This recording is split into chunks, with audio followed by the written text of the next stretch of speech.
Hello student, ये कुछ fluid mechanics की प्रॉब्लम है एस सी वर्मा की। तो इसमें ये 9th प्रॉब्लम है। An ornament weighing 36 gram in air weighs only 34 gram in water, assuming that some copper is mixed with gold to prepare the ornament. Find the amount of copper in it. Specific gravity of gold is 19.3 and that of copper is 8.9. अब इसमें Archimedes का principal लगेगा। तो जो air में wait है वो 36 ग्राम है, तो उसमें तो बायोवेंसी कोई खास है नहीं, मतलब बायोवेंसी नहीं है। अब जब उसको वाटर में वेट करा गया तो 34 ग्राम, तो उसमें 2 ग्राम की कमी आ गई, वही बायोवेंसी फोर्स है। बायोवेंसी फोर्स एक्चुअल में होता क्या है, weight of the liquid displaced. ऐसा क्यों होता है कि जैसे कोई भी जो है कोई लिक्विड डिस्प्लेस कराए तो उसके वेट के बराबर ही क्यों होता है, क्योंकि जब कोई लिक्विड है उसमें कोई भी चीज़, आप मानो इतना ये लिक्विड यहाँ से खाली कर दिया तो ये लिक्विड भी तो बैलेंस था रिमेनिंग लिक्विड से, तो उसकी जगह कोई बॉडी आ गई तो बॉडी पे भी उतना ही फोर्स लगेगा, क्योंकि लिक्विड जो था वो भी तो बैलेंस था, वो कोई गिर थोड़ी रहा था, क्योंकि रिमेनिंग जो लिक्विड था उसमें फोर्स लगा रहा था अपवर्ड, तो उसका वेट बैलेंस था। तो ये बायोवेंसी फोर्स हो गया 2 ग्राम। अब वेट ऑफ वाटर डिस्प्लेस 2 ग्राम हो गए, 2 ग्राम वेट, मतलब इसमें जी का मल्टीप्लाई कर देंगे तो प्रॉपर यूनिट आ जाएगी, डाइन आ जाएगी। अब वॉल्यूम ऑफ वाटर डिस्प्लेस अपन कैसे निकालें, डेंसिटी जो है वाटर की 1 ग्राम पर क्यूबिक सेंटीमीटर है, तो 2 सेंटीमीटर क्यूब हो गया। अब वॉल्यूम ऑफ ऑर्नामेंट, अब आप देखिए तो 2 क्यूबिक सेंटीमीटर है उसका वॉल्यूम ऑर्नामेंट का, क्योंकि 2 ग्राम की कमी आई और 2 ग्राम वाटर कितना जगह घेरता है 2 क्यूबिक सेंटीमीटर, तो ऑर्नामेंट का जो वॉल्यूम है 2 क्यूबिक सेंटीमीटर है। उसमें से भी कुछ कॉपर है और कुछ जो है गोल्ड है। तो अब अपने को ये पता लगाना है कि उसमें गोल्ड स्मिथ ने कितना कॉपर उसमें मिला रखा है, क्योंकि वो तो सारे पैसे किसके लेगा, गोल्ड के लेगा। वो तो मानेगा ही नहीं कि मैंने जो है उसमें कॉपर मिक्स कर रखा है। तो हमने मान लिया कि उस 2 क्यूबिक सेंटीमीटर में से x क्यूबिक सेंटीमीटर कॉपर है जिसकी डेंसिटी 8.9 है, और 2 - x क्यूबिक सेंटीमीटर गोल्ड है जिसकी डेंसिटी 19.3 है। तो ये बराबर 36 है, क्योंकि ऑर्नामेंट का वेट 36 था, वाटर में ही तो 34 था, तो वो तो पेमेंट 36 ग्राम गोल्ड का लेगा, लेकिन उसने कॉपर मिला रखा है। अब हमने इसको जो है 36, तो हमने देखा कितना वॉल्यूम कॉपर का है और कितना वॉल्यूम गोल्ड का है। कॉपर का मान लिया x क्यूबिक सेंटीमीटर 2 - x। अब इसमें से x की वैल्यू अपनी सॉल्व, लीनियर इक्वेशन है, सॉल्व कर लिया, x की वैल्यू आ गई और वेट ऑफ कॉपर आ गया, क्योंकि फिर वेट ऑफ उसके कॉपर की डेंसिटी का मल्टीप्लाई कर दिया वॉल्यूम में, तो उसने 2.2 ग्राम कॉपर मिला रखा था। अब उसने कहा गोल्ड स्मिथ ने कि भाई आपने इसमें जो फिजिक्स लगा दी और आपने ये पता कर लिया कि 2.2 ग्राम कॉपर है।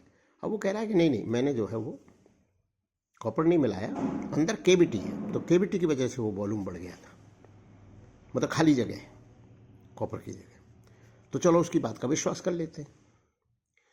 तो फिर अब अपन केविटी का वॉल्यूम निकालना है, तो केविटी जो है वो तो वैक्यूम है, तो उसकी डेंसिटी 0 है, तो x × 0, 2 - x × 19.3 बराबर 36 कर देते हैं। तो अब जो है इसने पूछा गया है नेक्स्ट सवाल में, जो प्रॉब्लम नंबर 10 है, वही एस सी वर्मा की। उसने गोल्ड स्मिथ ने आर्गू करा है कि मैंने कोई कॉपर नहीं मिलाया, उसके अंदर केविटी है। तो केविटी का वॉल्यूम पूछा था, तो वो इतना आ गया, x × 0 + 2 - x × 19.3 गोल्ड की डेंसिटी है। तो उसने कहा कि भाई 0.112 क्यूबिक सेंटीमीटर केविटी। चलो ठीक है, विश्वास कर लेते हैं। अब नेक्स्ट प्रॉब्लम जो है वो ये है कि कोई 11th प्रॉब्लम है, तो पहले आप इस एस सी वर्मा में से मैं आपको पढ़ा देता हूँ। तो 11th प्रॉब्लम क्या कहती है, आप इसको पढ़ लो। A metal piece of mass इतना 160 gram lies in equilibrium inside a glass of water इतना, the piece touches the bottom of the glass at a small number of points.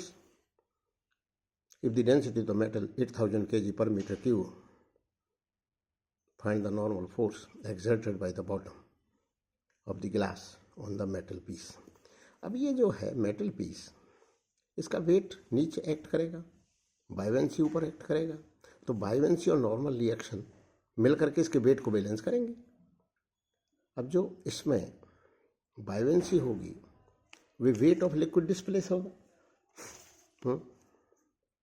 अब अपन देखते हैं, फाइंड द नॉर्मल फोर्स अपन देख लेते हैं। Small number of points if the density of metal is 8000 kg पर metre cube. अब इसका volume calculate करेंगे, क्योंकि इस मेटल पीस का मास इतना है और डेंसिटी इतना है, तो डिवाइड करके वॉल्यूम आ जाएगा। वॉल्यूम में वाटर की डेंसिटी की मल्टीप्लाई कर देंगे तो मास ऑफ वाटर डिस्प्लेस आ जाएगा, उसमें जी की मल्टीप्लाई कर देंगे तो बायोवेंसी फोर्स आ जाएगा।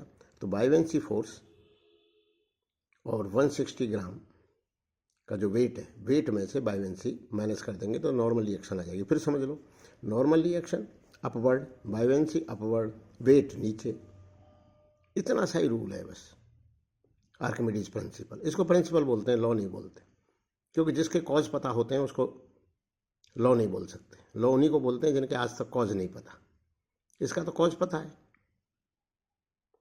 कि बायोवेंसी फोर्स उतना कैसे होता है, वेट ऑफ लिक्विड डिस्प्लेस। कोई ये लिक्विड डिस्प्लेस मानो ये जो कर रखा है, अगर इसकी जगह वो लिक्विड होता तो वो लिक्विड भी तो बैलेंस था, तो उस लिक्विड को किसने बैलेंस करा था, रिमेनिंग लिक्विड ने। तो इसका मतलब इसके वेट में जो कमी आएगी, that loss in weight is equal to the weight of liquid displace.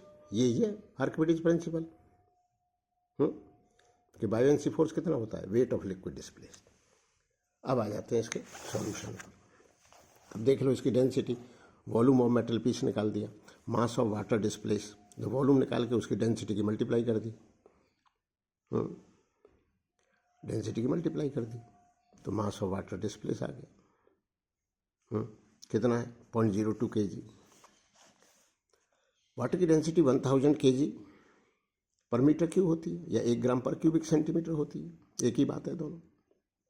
1 cubic 1 metre length, 1 metre breadth और 1 मीटर ऊंची। अगर कोई टंक है क्यूब में, तो 1 मीटर क्यूब में 1000 kg वाटर आता है। Weight of metal piece, normal force by surface plus buoyancy. तो क्योंकि वेट नीचे एक्ट करेगा, बायोवेंसी ऊपर है, नॉर्मल से, अब नॉर्मल आ जाएगा आराम से। सॉल्व कर लो इसको। नॉर्मल पूछा गया था, 1.4 न्यूटन है। अगर ये लिक्विड नहीं होता तो 160 ग्राम से जो न्यूटन बनते, जी का मल्टीप्लाई करके 1.6 न्यूटन लगता। नॉर्मल रिएक्शन 1.6 न्यूटन होती। अब ये वाटर में, तो नॉर्मल रिएक्शन कुछ बायोवेंसी फोर्स की वजह से नॉर्मल रिएक्शन कम हो गई। अब next problem, S C Verma की प्रॉब्लम नंबर 12, अच्छी प्रॉब्लम है। Problem number 12, a ferry boat has internal volume 1 metre cube and weight 50 kg. Neglecting the thickness of the boat, find the fraction of the volume of the boat immersed in water. If a leak develops in bottom and water starts coming in, what fraction of the boat's volume will be filled with water before water starts coming in from the sides?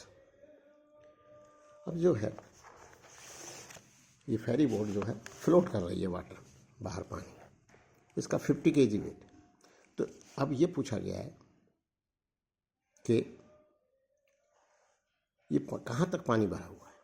तो ठीक है, कितना fraction, कितना part डूबा हुआ है इसका, तो 1 मीटर क्यूब इसका वॉल्यूम है। तो क्योंकि इसका वेट तो 50 kg है, तो पूरा अगर 1 मीटर क्यूब पानी हटा दे और तब फ्लोट करे तो ये पॉसिबल क्यों नहीं है, क्योंकि फिर तो 1000 kg पानी डिस्प्लेस करेगी, तो 1000 इंटू जी इतना फोर्स लगेगा, लेकिन ये तो 50 kg की। तो 50 kg को बैलेंस करने के लिए कितना वाटर डिस्प्लेस होना है, तो 50 kg होना है। अब 50 kg के करस्पॉन्डिंग अपना कितना वॉल्यूम होगा पानी का, बस ये निकालना कि उतना पानी डिस्प्लेस हो जाएगा तो जो 50 kg की जो फेरी बोट है वो बैलेंस हो जाएगी। तो 50 kg वाटर कितनी जगह घेरता है वो जगह पूछी गई। तो वो जो है 50 अपॉन डेंसिटी 0.05 मीटर क्यूब, लेकिन उसका वॉल्यूम कितना था इस फेरी बोट का 1 मीटर क्यूब। तो फ्रैक्शन पूछा था तो 0.05 अपॉन 1, तो 5 अपॉन 100, 1/20 पार्ट्स डूबा हुआ है इसका। अब ये कहता है कि ऊपर से यहाँ से लीक हो जाती है तो इसमें से पानी जाना चालू कर देता है। पानी जाना चालू कर देता है तो जो पानी इसके अंदर होगा वो भी तो इस पानी से, वो पानी plus weight of ferry boat, ये दोनों नीचे एक्ट करेंगे। कौन सा पानी? फेरी बोट में जो वाटर है और फेरी बोट का जो वेट है ये नीचे एक्ट करेंगे, और जो वाटर डिस्प्लेस है उसकी वजह से जो बायोवेंसी होगी ऊपर फोर्स लगाएगी इनको बैलेंस करना। तो कहता है कि जब पानी ऊपर से आने लगे इसमें तब ये कितनी डूबी हुई होगी। तो किसी ने कहा कि ये तो यहाँ तक डूब जाएगी। नहीं, उससे पहले ही पानी आने लगेगा, यहाँ तक डूब जाएगी। तो बोला ऐसा क्यों? ये कुछ मतलब ये हिस्सा ऊपर पानी का खाली रह जाएगा यहाँ पर, लेकिन डूब यहाँ तक जाएगी। अब अपन देखते हैं ये कैसे होगा, पानी वहाँ से कैसे आने लगेगा। फिर इक्विलिब्रियम लगा दो। Water starts coming in from sides where boat completely, when boat completely dipped in water, let V is the volume of water in boat, then in equilibrium, V जो है वॉल्यूम, तो कितना पानी उसमें भर गया जब बोट पूरी डूब गई और साइड से पानी आने लगे। तो V इंटू, तो ये बोट में जो वाटर है उसका वॉल्यूम है V, तो V into 1000 G plus 50 G ferry boat का वेट हो गया बराबर। अब ये पूरी डूब गई यहाँ तक तब पानी आएगा, तो 1000 G जब इसको ये करा गया, V को सॉल्व करा गया तो 0.95 मीटर क्यूब आ गया, जबकि फेरी बोट का वॉल्यूम 1 मीटर क्यूब है। तो उसमें 19/20 पार्ट्स उसमें जब पानी आ जाएगा तब साइड से पानी और आने लगे उस तक। अब नेक्स्ट प्रॉब्लम है 13, आप 13 पढ़ लीजिए एस सी वर्मा की 13 प्रॉब्लम पढ़ लीजिए। A cubical block of ice floating in water has to support a metal piece weighing 0.5 kg. What can be the minimum age of the block so that it does not sink in water? Specific gravity. एक जो है ice piece है, अब आपने देखा होगा कि बड़े बड़े आइस पीसेस नदियों में तैरते रहते हैं। तो वो क्यों तैरते रहते हैं? क्योंकि आइस की डेंसिटी कम होती है। आइस की डेंसिटी पानी से कम होती है, तो उनका कुछ पार्ट ऊपर निकला रहता है। तो ये कह रहा है कि क्यूबिकल ब्लॉक है, उस पर एक वेट रखा है, उस वेट को वो बैलेंस कर दे, खुद अपना वेट भी बैलेंस कर दे। कौन? Ice block, cubical ice block. तो उस पर, और वो जस्ट पूरी डूबने को हो, तो उस समय उसकी एज लेंथ क्या होगी, मतलब हम कितना मिनिमम एज लेंथ रखें कि वो क्यूबिकल ब्लॉक जो आइस का है वो पूरा डूब न जाए, क्योंकि उसको ये वेट भी बैलेंस करना है जो कि उसके ऊपर रखा हुआ है 0.5 kg।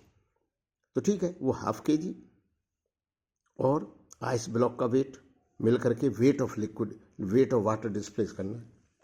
अब देखो इसको wait of water displace 0.5 kg। अब इसका मान लिया जाए कि ये क्यूब है जिसकी साइड की लेंथ a है, तो इसका वॉल्यूम a क्यू हो गया, a Q into density, density of किसकी? आइस की, इंटू g, ये वेट ऑफ आइस हो गया, प्लस 0.5 g बराबर a क्यू इंटू वाटर की डेंसिटी इंटू जी कर।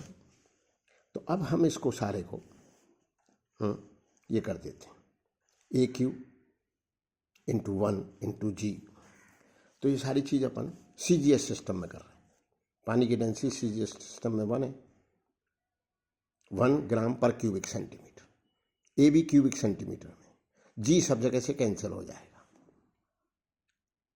ए Q into 0.9 weight of ice cube. अब आइस क्यूब पूरा डूबा हुआ है और 0.5 kg जो उसके ऊपर वेट रखा हुआ है उसको भी बैलेंस किए हुए हैं। तो ए क्यू इंटू 0.9 इंटू जी प्लस 500 ग्राम।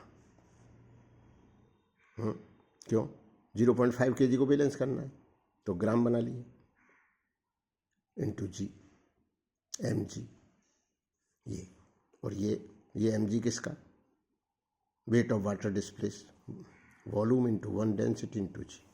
तो ये करते गए तो एक ही वैल्यू आ गई 5000 का क्यूब रूट, मतलब 1.7 इंटू 10। अब प्रॉब्लम नंबर 14, प्रॉब्लम नंबर 14 अपने से क्या कहती है आप इसको समझिए।